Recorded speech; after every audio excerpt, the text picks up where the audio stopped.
and my audience is, and the audience that I talk to, I reinforce that their audience should be senior leadership. That's kind of the world that I'm trying to help people communicate to. Senior business leadership. They care much more about the why than the how. They don't care about the how until they understand the why.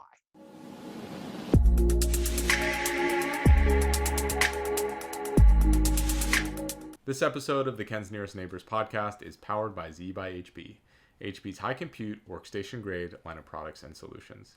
Today, I had the pleasure of interviewing Scott Taylor, otherwise known as the Data Whisperer. He's helped countless companies by enlightening business executives to the strategic value of proper data management. He focuses on business alignment and the strategic why rather than system implementation and the technical how.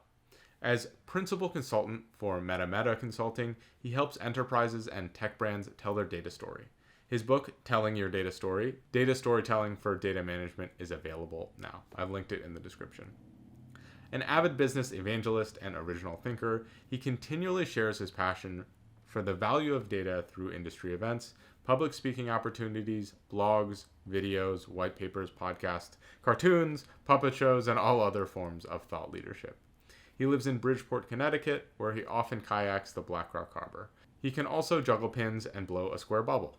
In this episode, we explore how pushing out of your comfort zone can help you make the most out of your career, the idea that how you communicate is just as important as what you communicate, and you finally see what you can learn about data from puppets. Scott, thank you so much for coming on to the Ken's Nearest Neighbors podcast today. We've obviously rolled in a lot of similar circles on LinkedIn, and you have a really cool story of breaking into data from what some would say would be the most non-traditional background.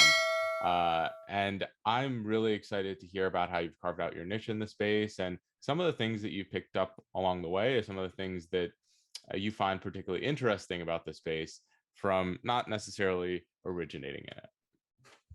Well, thrilled to be here, Ken. Thanks for having me. And I feel like I had to move closer to be one of your nearer neighbors to make sure I could get on the show. Yeah, you're quite a bit of ways, of probably opposite sides of the U.S. Exactly. I started off in data, as you mentioned, kind of a non-traditional way because I came at it from a sales angle. I started selling for a data company that was attached to a publishing company that I had worked for years earlier. I left this publishing company, went off, did a couple of startups. Obviously, none of them really hit, and came back to this data part of this publishing company, which had sold itself to another larger group, and knew nothing about data. I liked the people, they liked me. I considered myself kind of one of those folks who could sort of sell water to fish, and it struck me as a unique opportunity. And as soon as I started there, the guy comes in, my sales manager comes in first day. He brings in this book, this deck. This was back in the day when you had to print out all your slides. We didn't have PowerPoint, so that'll date me. And he brings this book out, it's like that thick. And as he's walking into the conference room, this is my very first day, in my head, my voice goes off and says, there's no way I can sit through all of this. This is, no matter what it is, this pitch is already too long.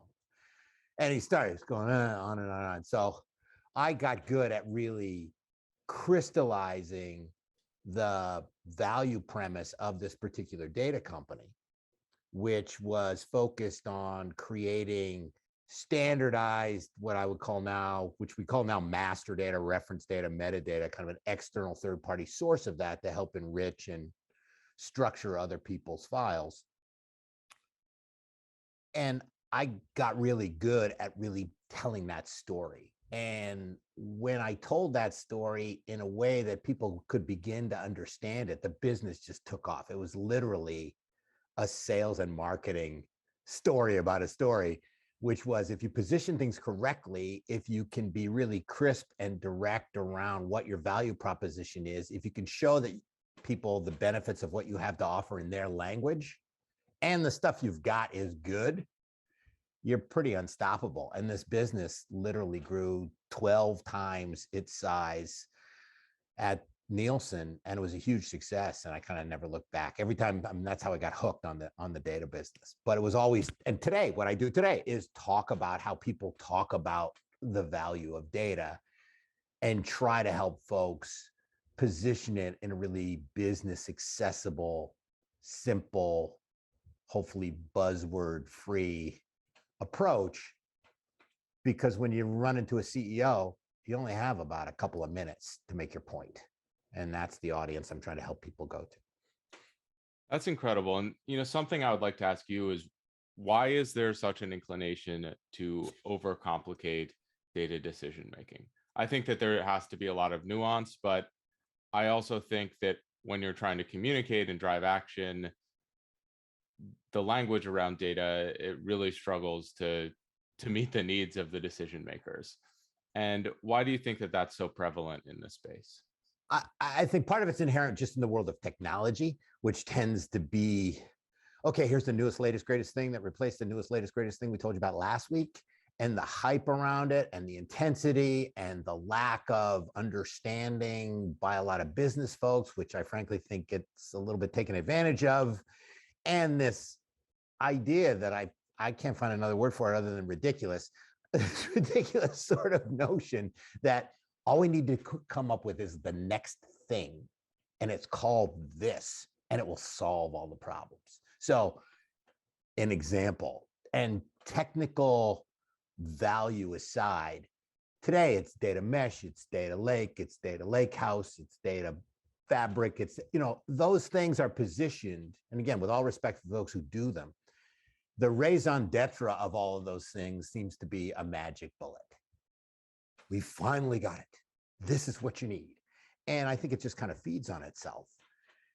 That's one part of it. The other part of it is just working with data. And I that's where the whole practice of data storytelling, certainly in the analytics space, which I have a tremendous amount of respect for those folks who are moving that along, to help people look at these numbers and make sense out of them, to put them in a business context to drive a business action. But it is, you're right. It's the space is just rife with all kinds of confusion and buzziness and bickering about what we mean by this and that. And I think it holds us back. I think the way we talk about data is one of the biggest things that holds data back as a practice area. The broadest way you want to articulate what we all do. I think the way we talk about it holds us back.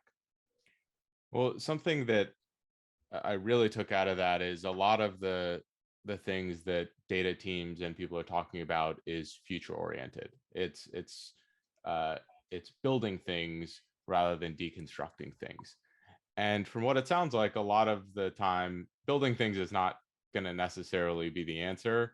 It could be sifting through already what you have and organizing it so that in the future, you in theory could build things that are more scalable or make a lot more sense. Is that sort of the message, that the data integrity, the data that you currently have is the best data, and like we have to organize it well? We have to do these things. There isn't a magic bullet to just like properly documenting along the line, properly working with the data that you have and setting up good infrastructure. But it does sound a lot sexier if you have all this messy data. I have this new product that's going to come in and fix all of it. People want to play in a rock band, be on a stage in front of thousands of people, but they don't even know how to pick up a guitar. That's kind of the feeling I get. You got to do the work. You got to do you got to determine the truth, as I'm fond of saying, in your data through data management, those data management practices, before you go off and start to derive meaning. There is also, in what you said, this feeling that people have, this urge they have to build something new. Most of the time, most of the value you get out of most of your data is basic business stuff. How do we help grow the business, increase sales? How do we help improve the business? Where are those operational efficiency opportunities? How do we protect the business? We got to mitigate risk, data privacy. These are basic blocking and tackling stuff that businesses need as a foundation before you get off on the wonderful, super cool stuff that may apply to 0.x000% of your business. You got to do the work. I mean, it's why they call it work. I mean, you got to do the work. It can be fun, but if you don't get your I joke about it in my puppet show, which I know we'll talk about. If you don't get the annual reports right, then it doesn't matter about the rest of that stuff. If you don't have a customer hierarchy that your customer service team understands and can operate against, that is similar to the way the head of sales views these relationships, then you're going to get dissonance in the field that is going to be distracting and keep you away from that idea of trying to grow the business. So these structural, foundational, basic piece parts are where data starts. And I feel like we spend way too much time talking about and glorifying where data ends up. And we got to spend a little bit more time focusing on where data starts. And that's where I live. I live where data starts. So how do you reel people back? I think that there's, especially a CEO of a company, for example, there's tremendous pressure to get data science, machine learning, even AI up and running really quickly, because there is this huge difference in how different companies are operating within the space. You look at a big tech company and the things they're doing are light years ahead of what maybe a large brick and mortar store is doing as they transition. How do you articulate that message that you need to walk before you can run when everyone who wants to grow their business just wants to run? They do want to run. You do want to run. That's a great way to put it. The way I try to summarize what business is all about and where data can fit in it. That's a lot of the work I do, is like, how do you boil things down to sort of an essence and make it extensible across all different kinds of situations. So the way I look at it is every enterprise wants to deliver value to their relationships through their brands at scale. So that running stuff is certainly around at scale. Every business, whether you're brick and mortar, digital native, whatever you happen to be, you want to do things faster, more efficiently at scale. You want to do it, instead of 10 times manually, you want to do it 1,000 times on an automated basis. All that stuff resonates with every kind of business leader, no matter what part of the company they're in. What I try to do is focus on what those initiatives are that are connected to the relationships the company has and the brands that they create to deliver that value, and very quickly look at the data a company has about its relationships, which usually sucks, and data they've got about their brands, which is usually, at the very least, disparate, different versions of brands across from operations and marketing and sales and so on. If people agree with the premise that data is an accelerant for business, that will you can't scale without technology. Technology, hardware, software, data. You have data, you need data management. That's probably the shortest way I can try and connect those dots. But you want to capture that excitement of, look, we want to go do great stuff. We want to have the business grow and scale. Forget about how, all right? I'm about the why. I always talk about the why. A CEO who, somehow stumbles into Clubhouse and listens to a bunch of folks talking about AI and data science and comes back and goes, yeah, we need this now. I mean, that's a dangerous person, right? Because they don't, they literally know enough to be dangerous. That may not be the total answer. So focus always on the business objective and show why what you do with data can help enable that strategic intention of your enterprise. And I think you'll have a much more successful conversation in your organization, getting support for the data work you want to do. And because you're a practitioner, I think you can talk people down off that ledge of like, oh, we want to do this, auto ML, augmented AI, whatever the latest, version of that. We got to back it up. You know what? The data we have doesn't support that notion. We don't have the data to back that idea up because we got all these duplicates, and our hierarchies are a mess, and our taxonomies are confusing, and our geographies that we have are complicated. These things that are really get back to the core, basic, foundational piece parts of what data structure is all about. I love that. Something that has been in the back of my mind around how a lot of people, maybe more in the startup space than in the corporate space, approach machine learning and AI, is that they believe in some way that AI or machine learning is a business model, right? And it's pretty clear to anyone who's ever done it.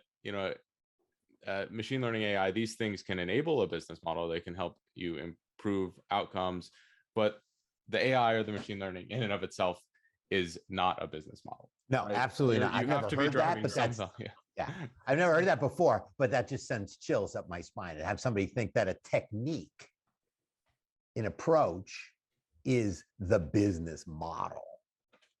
Yeah. Well, And I saw a post on LinkedIn from my friend Mark Freeman, who's going to be on the podcast soon, and someone reached out to him and they said, "Oh, we're gonna build this trading AI, right? We're going to bring in a lot of people. We're not going to pay you anything, but our business is going to do this, and this is what it's going to be." And essentially, that is suggesting that this AI on data that they don't have, on all of these different things, is going to be what makes all the money for this business, all these things. And that's just not like we should be focusing on the value that you drive originally, and how does even data analytics help facilitate that.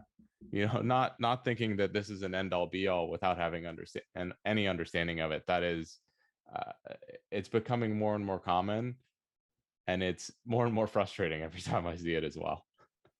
AI as an enabler, as you suggest, can make those business models more efficient, more effective, but it's part of a product, and that brand that company represents versus the technique they're using to make the brand. It's almost like saying, a certain kind of factory design is our differentiation, and the reason you should buy our product is because our factory is designed this way, versus the output of the factory. People don't care what's going on inside the factory. If you're a customer of that, they want to see the output. The output's got okay, you put it, craftsmanship, whatever. I can go on. As long as there aren't children in the factory, we're good. Yeah, right, exactly. Yeah. Exactly. So, but just that the idea that the technique is the business model, I think you're right to suggest that's a dangerous path, and gets people down that alleyway of like all the buzzy stuff, and you end up doing it for the sake of doing it. And meanwhile, you're not, company's not making its numbers. Well, I've been a part of teams. I've had friends that work on teams where data science was an initiative from the CEO or the CTO because their competitors were having it. And it wasn't because, hey, there's a clear business case for us to drive value. We're doing this because we think we need this in order to compete, and we don't know how to use it at all. We're just, we're not even going to trust it. We're just going to have it to say we have it. And to me, that is such a colossal waste of money, one, but it's also a complete misunderstanding of the domain and the field and what it's good for. I mean, there's so many teams out there that are not set up for success because of a lot of the things that you've described. It all starts with data. If you don't have data and it's not in a good shape, you can't do data science. You can't even do data analytics. You can't even make a visual, right? And right.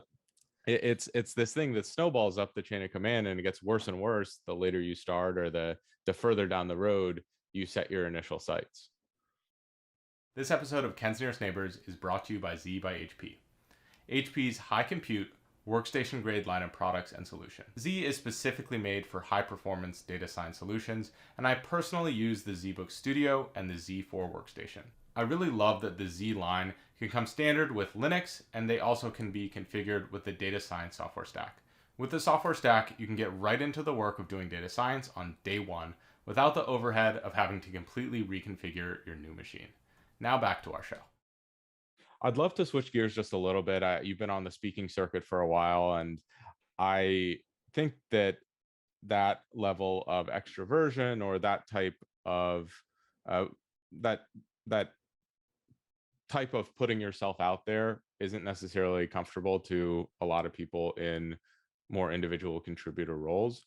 And I'd love to hear your story of navigating the speaking and getting into that, and how perhaps your background has lended yourself to that.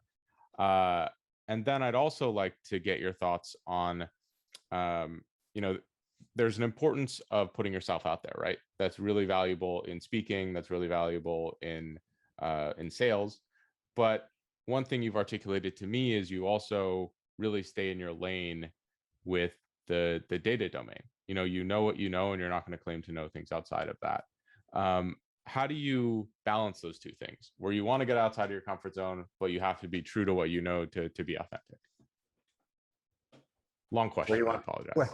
Where do you want me to start? Start with how you got into speaking. I love it. It's my favorite thing I do. It was my favorite thing my whole career, was getting on stage. I know there are people who think, who just have nightmares about it.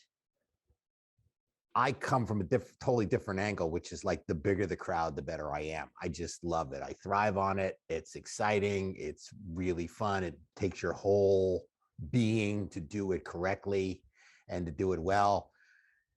And I really try to do it as well as I can, to bring that energy, the enthusiasm, and some kind of spark to whatever sort of event I'm part of. I started off doing dramatic arts in college, and that's where I got that bug for that. So just kind of a natural, goofing around in class. I was one of those guys, calling out in English class in high school, but the teacher would laugh. That was always, and they'd always hate it because I would say something that they would actually think is funny, which completely invalidates their authority position and all the rest of it, right? So it's like, all right.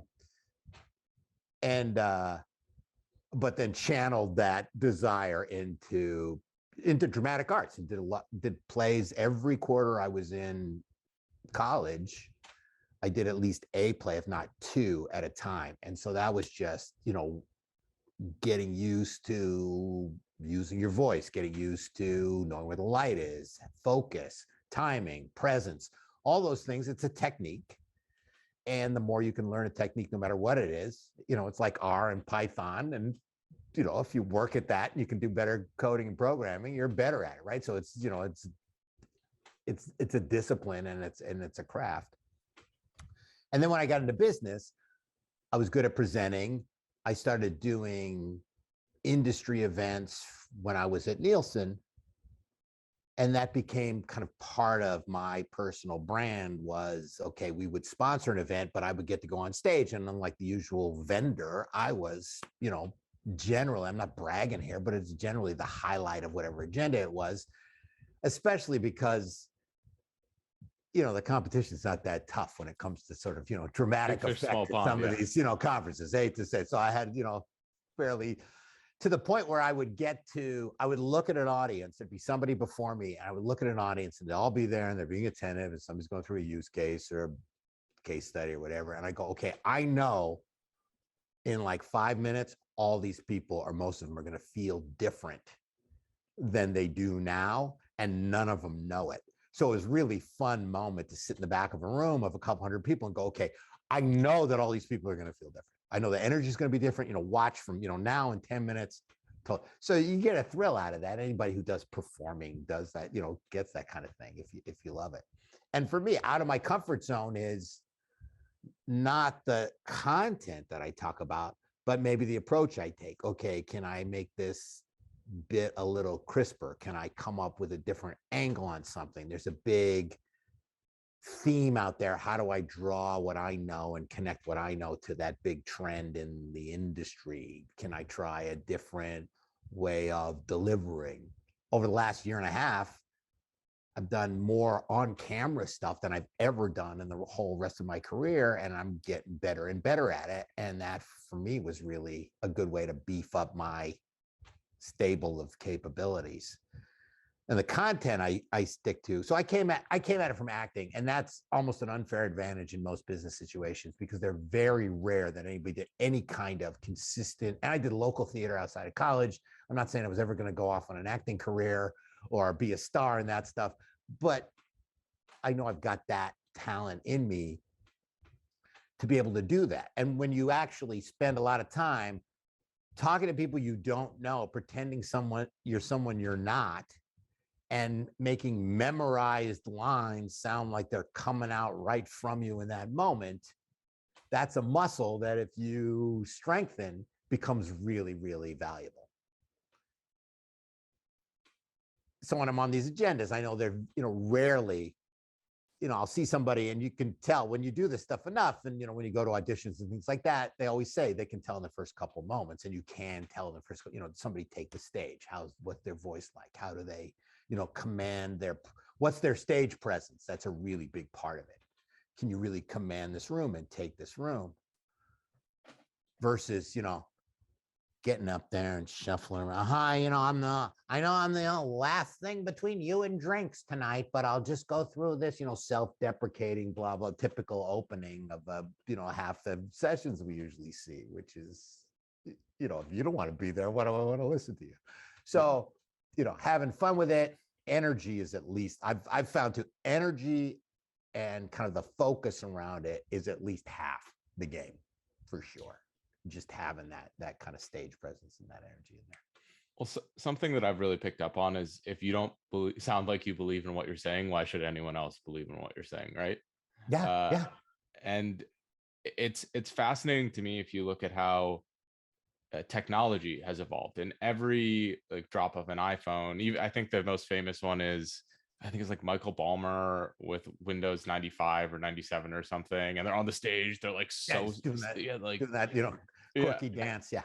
and to me, that's like, you don't have to do that in your next meeting when you're presenting your analysis. No. But at the same time, why not integrate some showmanship? Why not integrate some excitement or something different? Like that inevitably gets people's attention. That is something that, if you want to convey a message, I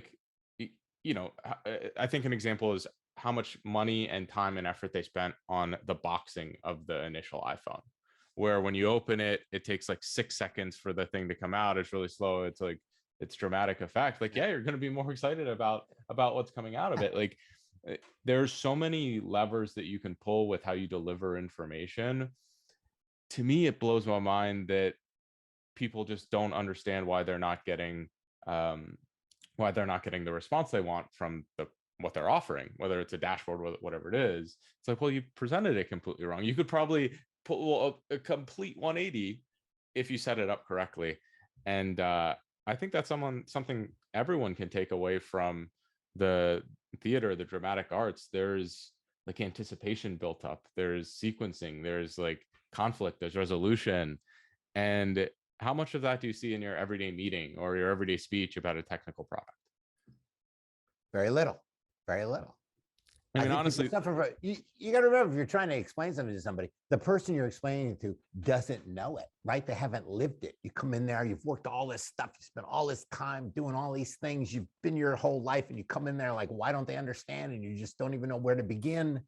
They don't know it. Even if they're an open, willing audience, they don't know. You got to take them through it. You got to start somewhere. You mentioned dramatic arts too, in theater, if you study Shakespeare, I studied humanities. I came from the liberal arts side. So I don't, in terms of STEM, I was on the opposite of STEM. Every Shakespeare play has the same structure. Every single one, exposition, rising action to a climax, to a denouement, which is the untying of the plot, not to an ending. Every single one. And if you watch anything, I love watching movies that I really like. I like watching the first 5 minutes again, because you see how they set everything up. They're introducing you to characters. They're setting some themes. They're showing you stuff that you don't even realize is important until later. They don't just start. Most movies, most stories that are told in some sort of media don't just start in the and turn on a TV show in the middle and you're like, what's going on here? I don't know this person. So there's a lot of those things. And if you go so far as to add showmanship, that's got to be used lightly in a business situation. But the structure of a story is important for people to understand if they want to convey what they are doing to somebody else and have them understand it. And in a business sense, take action on it. Every story we tell in a business context, the conclusion is you need to take action on this. Yeah. You're trying to convince somebody to do something. And you got to get them to go, in most cases, from I have no idea what you're talking about to how do we live without this? That's a long journey. It can happen really quickly, but the steps are always the same. Yeah. Well, something you said that I really like is that like nobody else knows the story you went through, right? Like nobody knows all the hard work I did on the dashboard that I built and all the process that I went through and the debugging and the issues that I ran into, right? Like it's going to mean significantly more to me than someone who has not experienced that, because I lived through that hardship. Me just trying to convey that to someone else is going to be, they're not. I've lived that story, they haven't lived that story, and I can either tell that story or I can create another story around whatever I was building or what I was working on that conveys the value. I also love the idea that there is, like, in every movie I see, every show I see now, I have started to like uncover this hidden structure. I've read a couple books about how all of these are structured. Essentially, in every single book, movie, whatever it is, there's conflict and resolution. Like that's an inevitability in a good story. There's also usually a main character, a protagonist, possibly an antagonist, and they're usually flawed, right? And if we're looking at this in terms of a business, that's one way to frame a lot of these conversations. They're flawed, but they're likable. And there's this book called Save the Cat, and I started watching all these different movies, and the premise is that you have this broken character who should be unlikable, but they do something early on in the plot that endears the viewer to them, and it's usually saving a cat. Like I legitimately watched there's a show called Squid Games that I'm watching right now, and in like the first or second episode, the main character, who is like the least likable person on the planet, he legitimately like feeds a cat some of his food that he didn't have to, and he like really took time to sit with it. And I was like, oh my goodness, this is straight textbook.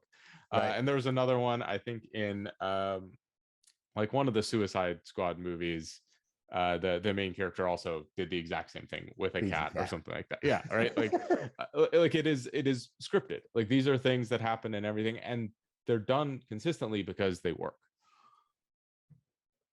Yeah, they work. They work. Exactly. You want people, you want people drawn in. You want them to have an emotional reaction.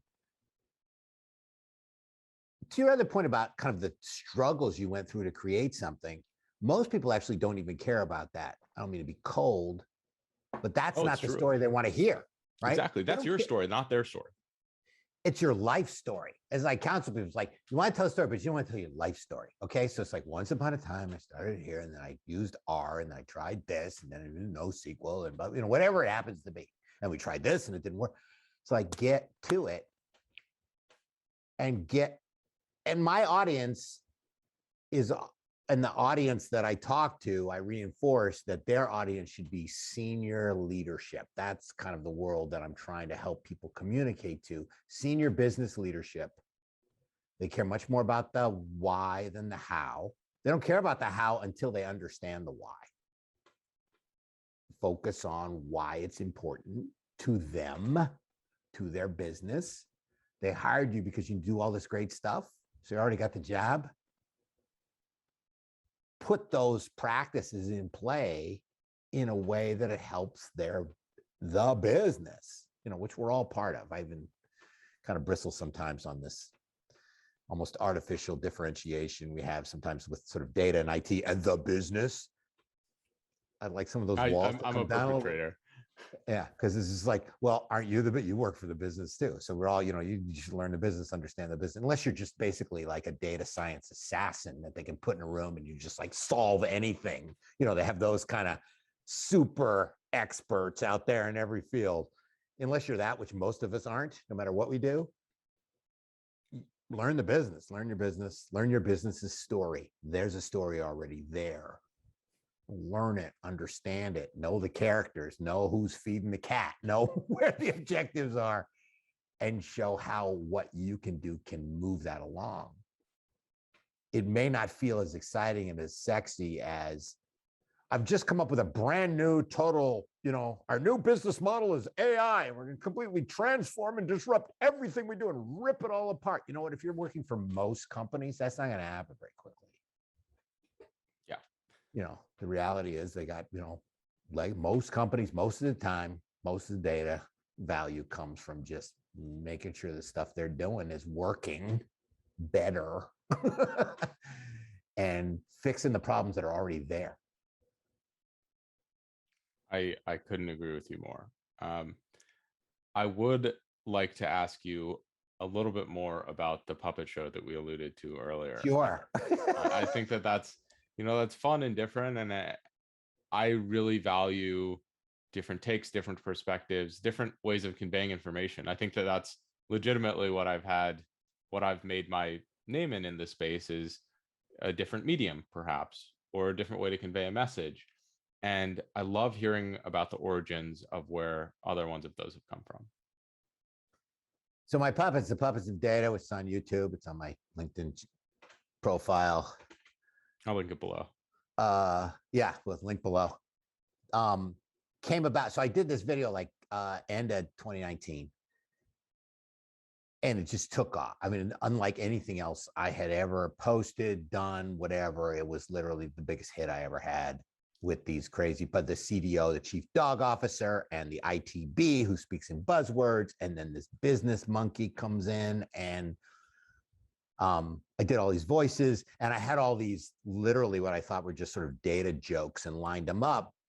But as far as a story goes, I realized actually as I was doing it on a small tangent, this can't just be a series of things, just, gags. This has got to have some kind of struggle, some kind of stuff. Like the bee and the dog clearly have a relationship. You can tell when they talk to each other, they've had, they've worked together, they got a relationship and so on. So I put this thing out there and it just took off. And what was so thrilling and exciting was seeing the reaction from folks, which was generally along the lines of, this is awesome, this is hilarious, and this is my life. How did you know? I just got out of this meeting. This is so funny because it's so true. And again, it's puppets. They're just talking in gibberish. They've got this struggle to try and find the data and fix the data. But I saw I really hit a chord in that. And there's not a lot of that kind of really goofy stuff going on in the data space. The origin of it, if you want to talk about that, the B came from, I was working at Dun & Bradstreet. And Dun & Bradstreet had this internal HR project where they asked people to do videos on what inspired them. And I did a straight one, and it did very well, and they liked it. How I was something around how, ways to work in a meeting. It was sort of inspirational stuff. And then I had all these D&B jokes that I had never used. And I'm sitting around going, I need a character. How do I do this? And I came up with this character, Dean B. And it was like, Dean B, D&B, Dean B. How could nobody ever come up with that before? It's like the FedEx arrow, right? And that logo. It's like, how could nobody have not seen that forever? The 31 flavors, logo where 31 is in Baskin and Robbins. So it was just like sitting there hidden in plain sight. So I did this internal video with this bee, and it was the most watched internal video at Dun & Bradstreet, even above the senior leadership giving everybody holiday greetings. It was like way up. And most people just like absolutely loved it. And then as usual with me, there's always like some group that just thinks what I do is just really stupid and inappropriate. That's okay. You want to have that seasoning in there. You want to have some folk, you can't make everybody happy. Can't please everyone, yeah. Yeah. And most of those folks in this case were in marketing because like it's not on brand and there's no, I'm playing with the branding of the company, which people get super sensitive about. But the partners wanted to show it outside. I mean, I got all kinds of requests to show it outside the company, and they would never let me show it outside the company. So I had that character already kind of in my stable and just built from there. So Dean B turned into this ITB, and I've got more planned coming up. I've been writing a bunch of it. And at this point, it's almost like a screenplay because I don't know how many parts it's going to be, but it's not a 1 or 2 part thing. It's this epic journey of the puppets of data, this chief dog officer and the ITB, how they go off and try and fix data in their company. And I've just been collecting anecdotes and dialogue and all kinds of ideas around. They're going to take the classic data journey and they're going to, fail miserably in every possible way to try and teach everyone, kind of remind them in a cautionary tale. They'll hire a cat sultant from Meow Kinsey. They've got an antholist from Gardner. The puns are easy. And I've found that corny stuff plays globally. That's what I also found. Corny stuff plays. Having the other one, it's like, what's a pirate's favorite programming language? R. Yeah, exactly. So that's, boom. So I'm having a ball with that. I haven't been able to spend as much time on it as I want to because I actually am trying to also, do regular work for a living, but it's there. It's for sure. I'm like super excited. So it's coming. I got some friends that who'll be some guest voices and a few other folks I'm trying to pull into this and looking at different characters and how they deal with the data culture. They go to a sort of a TED Talk thing, but it's a duck. So it's a duck talk, but it's not really it's a duck X talk. It's like, and this duck gives them what they believe is the answer, that like the seminal answer. This is it. This is what you have to do with your data. And they go off and try to do it. I haven't actually decided whether they completely fail at the end or they somehow magically have some sort of epiphany, but it'll definitely be a couple of trials and tribulations before they get to the end there. But it's just a blast. It's just a blast. It's like, all right, I'm going to do puppets. If I look back and, if you haven't asked that question yet, what would you do differently? I would have done puppets earlier. I would have done all that kind of stuff earlier in my career where I knew I had the acumen for it and the creativity for it, but maybe just didn't have the chutzpah to kind of really break out of the sort of safe, like, okay, I'm a general manager of a business. I can't do all this wacky stuff. To me, there's something about the puppets and the storytelling that you're describing that is inherently relatable. I think everyone has a little bit of that. I think maybe the right word is like eccentric side, but they're scared to put it out there, right? Yeah. And I think inevitably people respect the ones that are willing to put that out there and highlight their interests and how it intersects with some of their other interests, whether it's their career or whatever it might be. And that's something that I really strive to do. There's definitely been some videos and some content that I haven't put out because I was like, oh, like this might be embarrassing or whatever it might be. But at the same time, I always think kind of what's the worst that could happen, right? If I'm really showing myself, if I'm being authentic with this, and this is like what I think is funny, there's tremendous value of that. And in terms of success and growth and virality, people are more likely to share something that they can relate to, right? That they think is funny. I look at like a movie or whatever it might be. Like people go to see a movie to be entertained, but they talk about the movies that they relate to, that they can attach to and talk about. And I read another book called Storyworthy. I highly recommend it. And in it, the guy basically says every great story, every great movie is about something that is not exciting, right? It's not James Bond jumping out of a plane or whatever it might be. It's about an interpersonal relationship or a struggle someone went through, whether it's like a trouble talking to girls or something like that. Like that is inherently relatable and are baked into any of the more exciting themes that are associated with these things. And I think that level of nuance, I think that ability in whatever story or whatever speech you're giving or whatever presentation is out there is unbelievably important, right? If I'm talking to people with a data background and I have a business background, I, for the most part, probably can't speak and share the same experiences, the relatability that they can.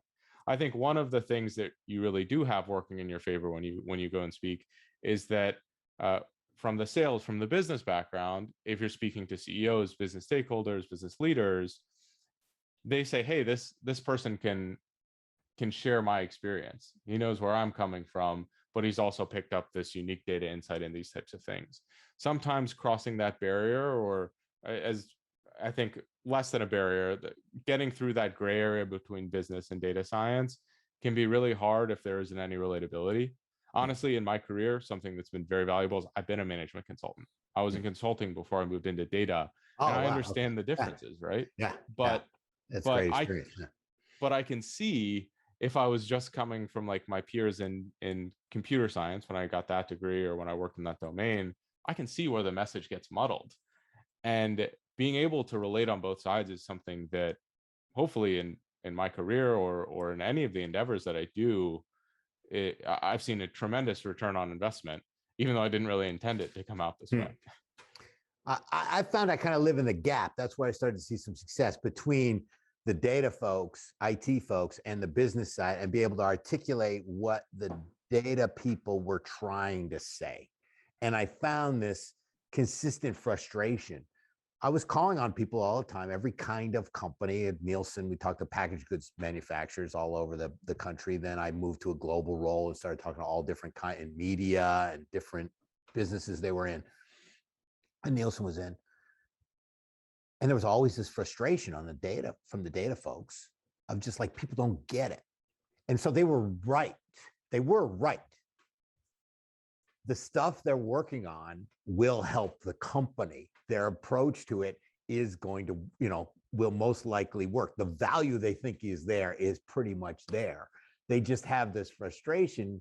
A lot of them, I know I'm overgeneralizing here, but it just tended to be a generalization that felt valid after so much experience. How do we articulate? They don't understand me. I'm trying to explain. So I could explain what they were, figure out what they were doing enough to be able to share that back to the business side and live in that gap. There would get to a point, and you were talking earlier about like my lane, staying in my lane.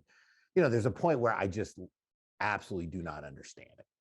Like, I can't go there. Forget about even explaining it. It's like, I don't even know what you're talking about. Most of that is around the how.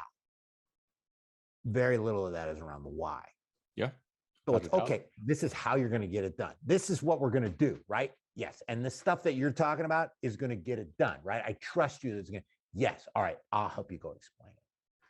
When I always had, I worked at a lot of big companies, Nielsen, D&B, consulted at WPP, the world's largest ad agency, for like 18 months. I was all over that organization. It was really fun.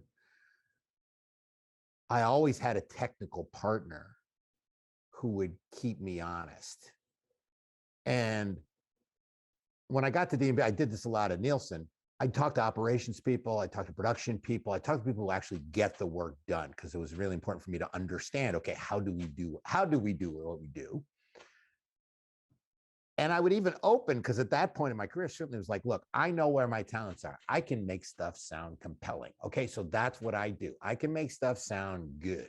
Now, it's your job to keep me in check and make sure what I'm saying isn't bullshit. So I can make it sound good, but if it's not right, I need to be correct as well.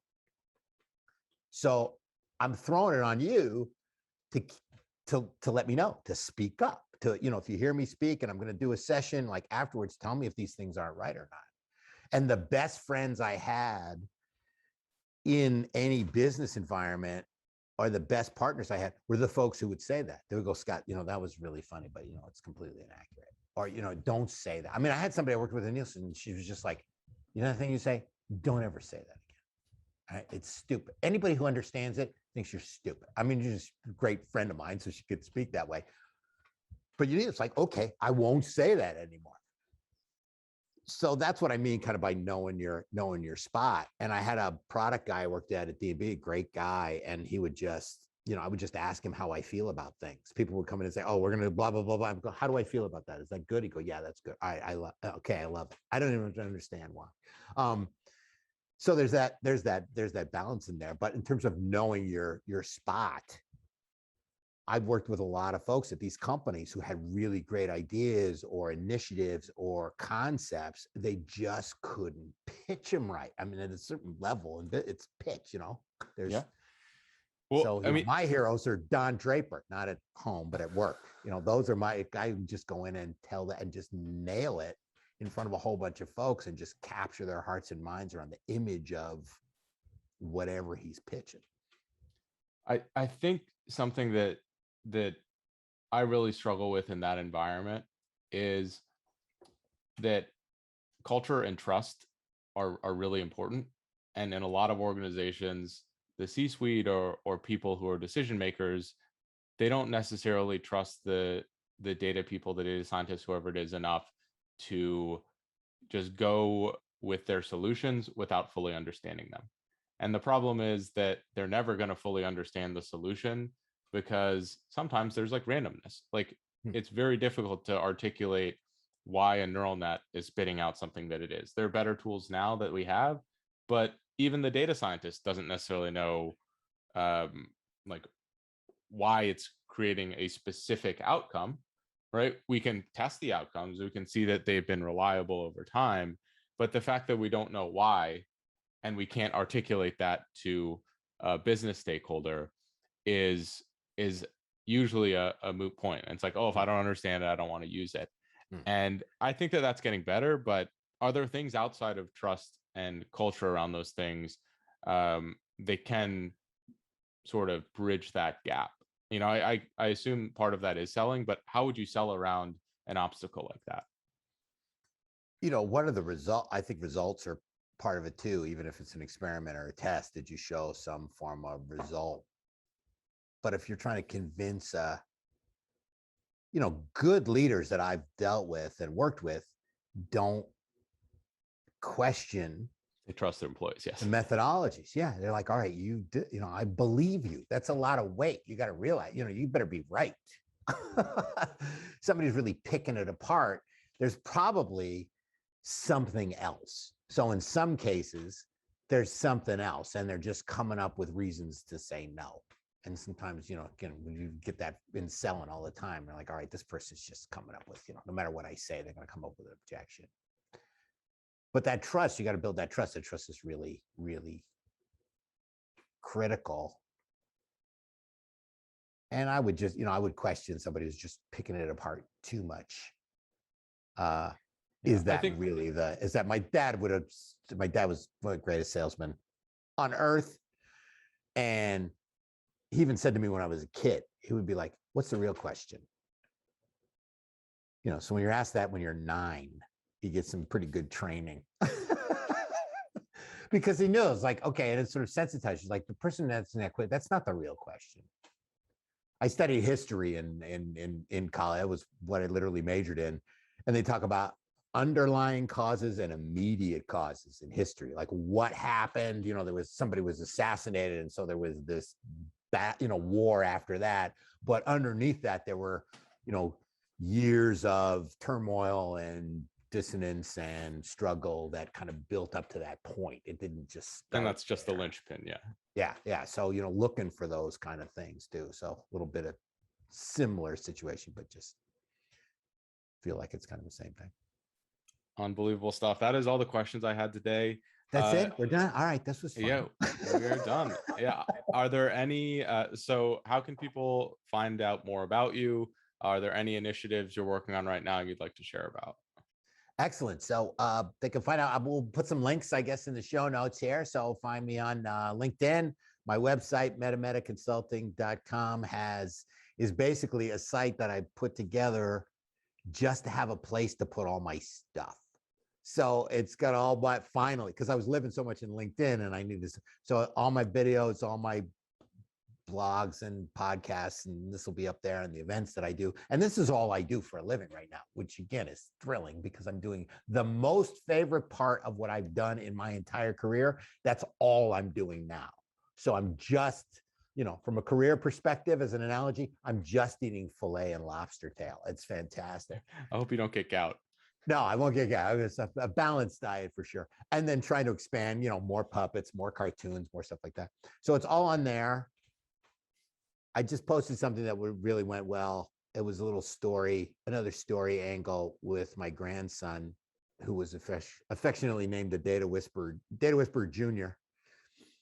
And I read him a story called The Little Red Data Hen, which is a takeoff on the little red hen that goes and tries to make bread, and who will help me grow the wheat, and who will help me grind the wheat. And everybody says, I won't, I won't, I won't. So it's the same thing with managing data. I won't give away the story because everybody knows it. It ends, in this case, it ends tragically, absolutely tragically. So it's like a 3-minute video.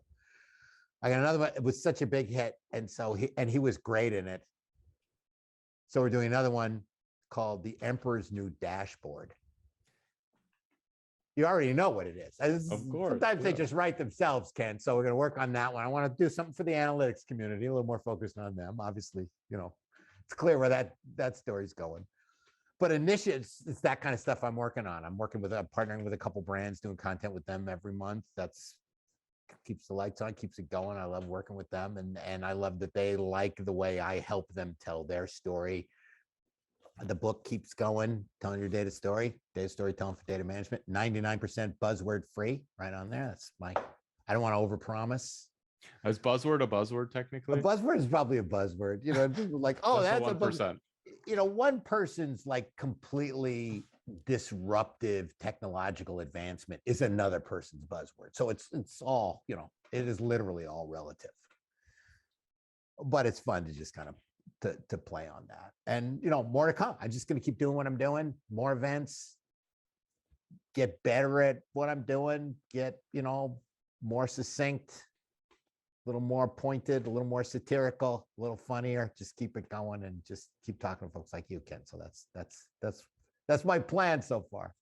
Awesome. I am looking forward to seeing it. Thank you so much again for coming on the show. I will share all of those resources below, and until next time.